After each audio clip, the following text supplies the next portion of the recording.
Uh, we talked last time about you and your position in your company about ESG management, integration, and all this public image of your company, which you more or less manage in this matter.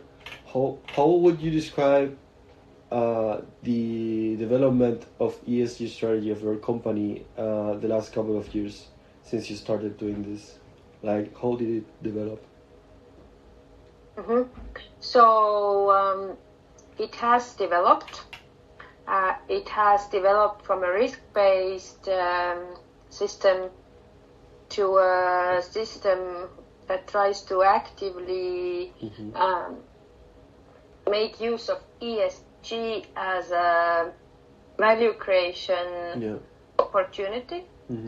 And during the first years, it was kind of internally led and motivated, maybe because I entered as a new person and had more time to look at it. And during this period now, the last year and a half, also this Europe-wide. I think you're not recording, by the way. I don't see the red. Oh, I'm using external recorder, so okay, I'm recording your voice only. Okay. Yeah. Actually, if you use this one, you will get a transcript also. Yeah, that would be better. I actually tried to do it. I got in the interview 5 minutes before to try to record, and then I'm using organization's email from our organization. I was in my first semester of university. I'm not longer there, so then I stopped the recording, and the recording came to my email address. And then I tried giving the password. I don't have the password, so I cannot access the recording. Okay. Unfortunately, I can't do it either because it's your call. Okay, so where were we? It has been from risk mitigation to value creation. Yes. It has been from LP reporting to really trying to use this sustainability and ESG for having positive impact in projects, and now it is also it has been impacted by this EU taxonomy and SFDR. So I would say that our internal growth from LP reporting and risk mitigation to really wanting to do good stuff, creating positive impact, and now this external stuff from EU, the Commission and taxonomy and SFTR, they kind of have become together, and they both, I would say, ideally drive us towards more and more value creation through ESG and sustainability aspects. Yeah. I answered your last question. Yeah, the value creation part is like the backbone of my research. So I'm trying to get maybe from you, if you have any examples of a real value creation activity that your company did. Like, can you maybe name an example where you thought, okay, this is a clear example of value creation? Or yeah, I think it's hard to distinguish between like totally ESG led and market led value creation. But for example, we have a meat processing company in Lithuania, and when they estimated all their risks and tried to see opportunities in their business, they introduced a new product line, which was then non-meat things. Yeah. Really on vogue, really trendy. Yeah. And also, I think they understand that having a smaller CO2 or carbon footprint or GHG footprint is something that gives them a value when investors and other stakeholders compare different meat processing companies in the region, then most probably the one that has really thought through its carbon decrease scenario and kind of built it into the business model will be like most successful and most sustainable. Yeah, and also because of the EU regulations coming in of maybe prices on carbon footprint or something in the way, do you think also that could? Yes, this also, but everything you mentioned will apply to all the companies in the same way. So I would say that there has been maybe a first mover advantage because companies who have been doing it already and understand the sustainability business, to say better, have advantages, I would say now, because it is something, in my opinion, sustainability, ESG, what it means, how to integrate it, what to do with it, what it's all about. It's a lot of knowledge that needs to kind of be integrated and spread around in an organization. So and maybe one more example is that we have a company which offers office spaces, workland. So basically you can rent either one desk or one room or whatever is your need. Is it like WeWork? So it's co-working center. And they have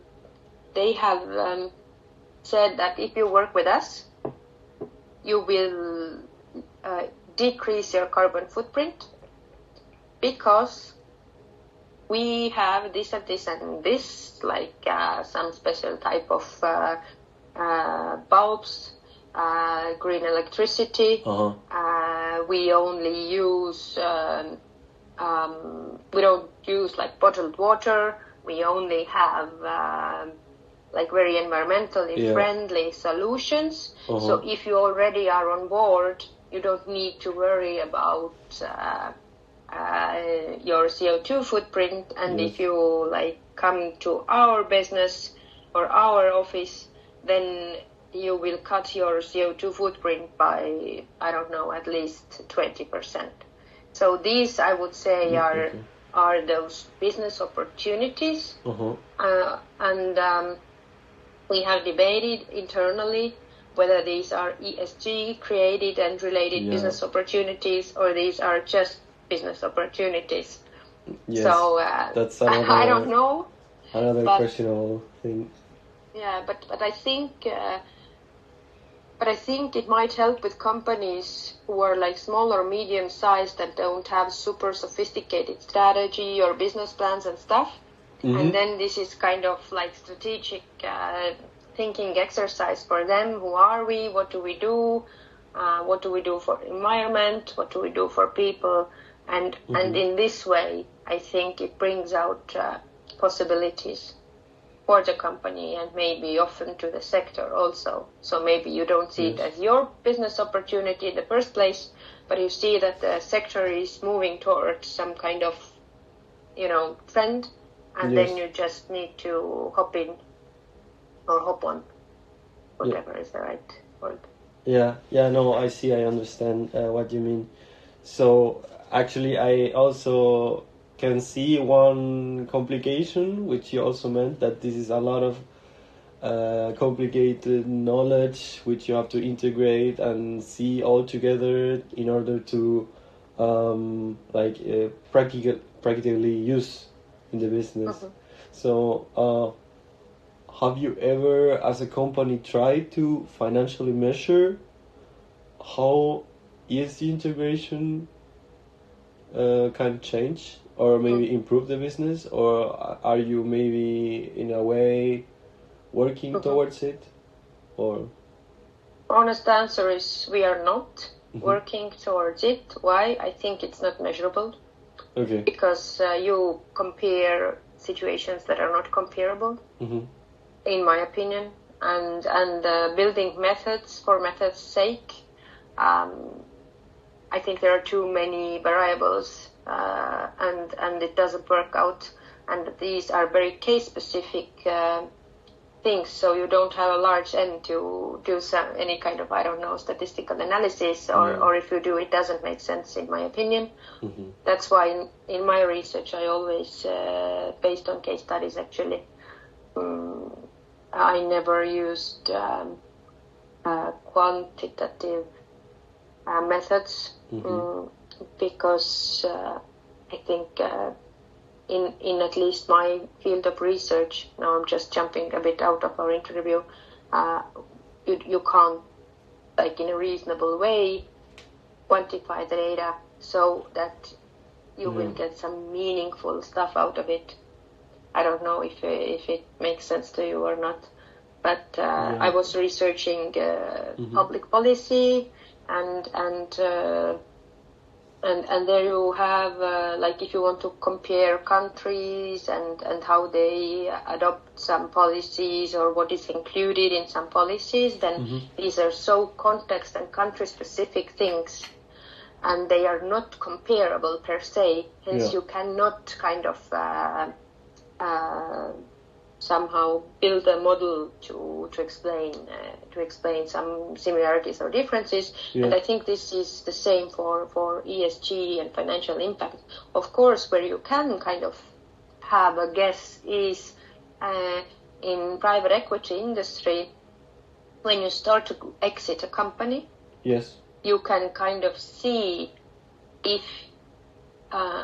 the buyer is willing to pay more when you have like ESG track record and transparency and clear goals about your sustainability plan. Then you can maybe compare or think about what would have been the price when we sell it. But it's hard to. But it's super calculate. hard to measure, and I think all this impact investment thing, when you measure the impact, then if you want to do it methodologically right, you for example, if BaltCap invests in a company and buys 75% of the company, then we should be able to say that, okay, during our holding period, this company improved its, S component so much, and then we should be able to kind of prove and attribute our 75% ownership to this improvement. Also. And this is like crazy. Yeah. It's hard. I would say. I would say we don't do it. We have like a sound thinking that if we invest in ESG, the company will have better products, the company will have better services, the company will have more stable workforce, and employees are happier, provide more, they're more productive. And if we care about our community, and if we do these ESG things, the business should be more, the businesses should do better, and that's where we earn our your that's where our return is kind of bigger, but we don't measure it in any way because we don't think it's possible. Okay. Very insightful answer, I must say. Also, if I hope it's not too complicated. No. If I understood right, I also wanted to ask you. You start by thinking more or less intrinsically about integrating ESG, but by thinking this way, you get extrinsic returns. Like you first think maybe it is not because we want to. I mean, put it on simple words. It is not because you want to have higher returns, but because you want a better workplace, you want more transparency, you want less contamination, and by wanting all these things, you actually get better returns in return, more or less. Something. Yes, because actually it should give you a better functioning company. All these things, like if you are good in ESG management, this means you have a smart management system, and leadership, and your heart is in the right place, etc. You are in contact with your customers, you know about the product and service feedback, you respond to it, you innovate, blah blah blah. So yes, internally this is what should drive us. Yeah. But then we have better returns through the fact that our businesses do better. Yeah. Right? It's kind of an evolution from the past thinking way of doing business when everything people wanted was high returns only, like getting cheaper I think stuff, this, like getting bigger margins or stuff. We do want bigger margins, that's for sure, because this is our job. Of course. Like, we earn money for our investors. But our way of thinking is that if we do things in the right way, we can earn more money. But it's like, it's subjective. Yeah. I can't give you any proof of this mindset. Yeah, but quantify.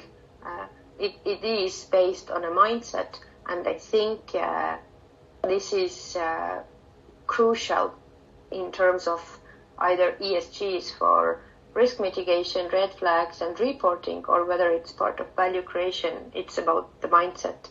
Like, how do we think about it? How do we see it? And how much we know about it. So, yeah. Yeah. So that would be one challenge, maybe, to quantify the impact of ESG. You think that is not possible and will not be possible. But maybe other challenge I think about is this ongoing... No, sorry, it is possible, but it doesn't give you meaningful information. And I think it is best confirmed by the fact that if you take different ESG rating agencies and their rating on the same company, they are all different. Yes.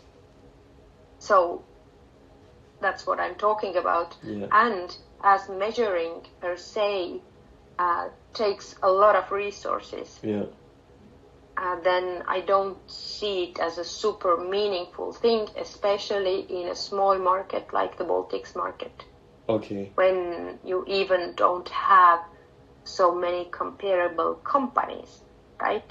Because if you score ESG and returns and how profitable it is, you need some kind of benchmarks. But if you don't have meaningful benchmarks on your market, then it becomes even less relevant. Yeah. And talking about benchmarks, do you think you have enough benchmarks of the market at Baltcap? Or do you think that's also a challenge right now? This data resources. So basically, we have used benchmarks, but we always take it as an extra information, which gives us some. So you always take it with some kind of. You base nothing or your decision. You don't base your decisions on looking at benchmarks or weighing one against the other, because you know that. So if you currently think like benchmarks, like what is another business in this sector doing in terms of ES or G? Yeah. This is what you mean. We don't use. We have used them for CO2 calculations because this is like. There you have some intensity per revenue or intensity per employee or intensity per some kind of meaningful thing. Yes. But even this is not often comparable. Do you have knowledge of the ESG I think the nomenclature is EDCI. Do you know what yes, about that? Etsy. Etsy. Yeah. Yes. Have you ever have you tried working together with that organization, or haven't already? No, I think not. Okay, because they were trying to. I mean, you already said benchmarks are not solely the only thing you make your decision upon. But they are trying to tackle this problem in the industry, which is the lack of information for comparability between the industry players. Yes, this is the ESG data convergence initiative. Yeah, that was. We have, I know, I have demoed even with them, but we have not become a member or been engaged until now, because I think, first of all, we need to kind of establish very firmly our like new approach, and then we can think further. But I think this EU taxonomy and sustainability, SFTR, they bring a lot of this. Whatever is the word, standardization and comparability to the sector. Do you think that's really important for the sector? I think it's important in a way that it kind of maybe makes this greenwashing harder. And if we talk about what is sustainable or what is green, we at least have agreed on metrics. What does it mean or what doesn't it mean? Yeah. And we will see in the next years what is the real change that it brings about, because you don't have to opt in to SFTR Article 8 or 9. You can also say that I am Article 6, which means that I don't promote ESG or I don't do sustainable investments.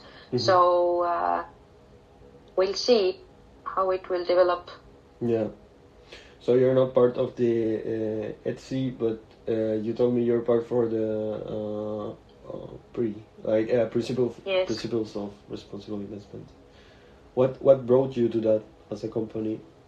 What was the main motivation for you to? I don't know exactly, because we signed it in 2008, I think. We were one of the first private equity houses in our region, and also maybe, I think, in the Nordics to sign. And I think I can check this with our managing partner who was initiating this. But I think it is a very good framework to help to integrate this ESG, or it gives you very good guidelines how to really integrate ESG into your business. So step-by-step approach, 6 principles, and I think this is like process-wise, it is a wonderful thing. Okay. Just 1 or 2 more questions, because we have 3 more minutes. Yeah. First, you just talked about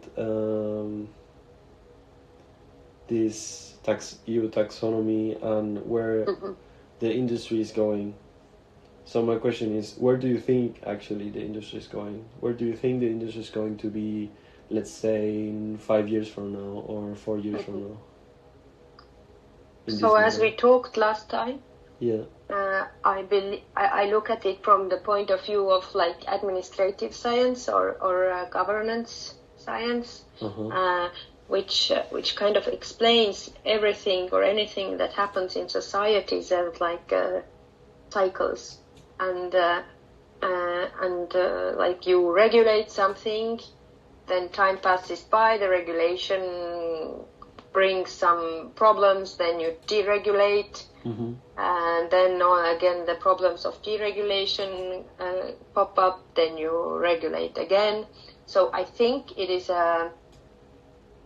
the SFTR and taxonomy will change the market. I think most of the investors will only do Article 8 and 9 investments. Mm-hmm. But this also, and maybe it becomes more clear what are the minimum standards. Mm-hmm. But I think it brings clarity, it brings standardization and bigger understanding to the market about green financial products and sustainable investments. Mm-hmm. But I think it might also trigger, as a side effect, a movement where sustainability is solely only regulated or thought about through these minimum standards, because actually what SFTR is about minimum standards, minimum safeguards, and that those are met, which kind of doesn't pay you for the ambition or for being great, but it kind of only pays you for being compliant with the super minimum standards. Yeah. And as always, regulators work out super complicated ways to control someone, and then it is only natural and logical that those who are like regulated find a way how to fulfill these standards, be compliant, but still do stuff. Yeah. So I hope it doesn't happen in a massive way, but I think it very much kind of the problem of the system is that it praises you for applying to minimum standards and minimum like safeguards. And I see it as a huge problem, because maybe it makes something better in big multinational corporations who don't know where their workforce comes from or who provide them some kind of services. But for our region, for small European countries, we can't do business if we don't have these things, like if we are not compliant. So yeah. So I hope you understood my point. Yeah, like this ambition thing and this compliancy thing, like doing minimum or doing more than minimum, and the system doesn't have the incentives to do more than minimum actually. So you see a problem on this. Yes. Where do you think this could be solved into if the system doesn't help? Is there any other actor who could make incentives into this, making this better? I think it will. So basically, it should be like if you have comparable data, and if I am an investor and now I select whether I invest in company A or B, then I say that I invest in the company that has smaller carbon intensity or where gender pay gap is smaller. So if these measures will be used in this way, like you prefer those who perform better, then it makes sense. Sorry. Yeah, it's good. But I don't see currently that there are any, at least in our business, I don't see that. Okay. That this can make a big difference, but who knows? Maybe in years, the better performance have business advantages. Like if Baltcap makes investments, then we, in due diligence, we also ask about the carbon intensity and plan of aligning to Paris Agreement and how to achieve, I don't know, CO2 reductions. We also ask if you have measured gender pay gap. Okay, if you don't have a plan, or if you perform poorly, sorry, we can't invest in you. But this is not the case today, at least not in our market. I don't know, maybe in Germany, private equity companies have loads of companies who want to be their investees, and maybe there's the competition is a bit harder, and maybe there the market is not as transparent as our small market. Maybe there it makes a bigger difference. Yeah. Yeah, but I think the point is if we can use the taxonomy and SFTR not only as minimum and compliance and transparency on the PI indicators, but we can actually make informed decisions based on this information, which companies and sectors and industries perform better, then maybe it even has a chance. Okay, thank you. Yeah. That was actually my last question. Do you have do you think there is any question I should have asked that I didn't ask, maybe, that you can think about? Not actually. You said you asked, if I remember correctly, there was also a question if our VC companies do ESG reporting. Not yet. This is something that has been now brought about through this taxonomy, and our new VC fund will do it. Mm-hmm. And it's of course hard, or until now it would have been hard, because if you own like 1% or 1.5 or like a super small amount, which you usually do with seeds or VC investments, then you don't have the power to kind of ask for stuff. But if the market now demands it anyway, then it will probably change, and we will ask it also. Mm-hmm. But yeah, I think my main message is that if ESG is about more than risk mitigation and ticking boxes, then it's something that is about mindset, knowledge, and leadership, and it's like a real change management project, which is very hard. Yeah, very even inside small teams. Maybe, but maybe it pays off. Who knows? In the future, I think it. I hope so. No, I hope so. It's going in the right direction, and you just need to be knowledgeable and smart to profit from it. Yeah. To make it work. I actually had on Monday I talked with Peter Dunbar from the IMPRI, and he told me they are going to meet in Barcelona in the end of this month. And he's paneling with the company, and he has as a guest the chief sustainability officer of Blackstone. So he told me they are managing a huge amount of assets, but they are not considering joining net zero. Like they are not on net zero. They want to reduce every year some 15 or 20% of emissions, but they don't want to sign net zero. So he was talking to me that they want to actually ask if that is ambitious enough. Like are we actually doing enough? So that's, I think, the main question. I think this is also investment industry and private equity is super different. And for Blackstone, I think they have huge production companies and transportation companies, and this is where the biggest impact comes from actually. And it is a pity, yes, if they don't want to, or they don't take the seriously, but that's how it is. I see from everything we talk, thank you very much, that there are a lot of challenges, but more chances. Yes. So I leave in a positive note that this will Sure.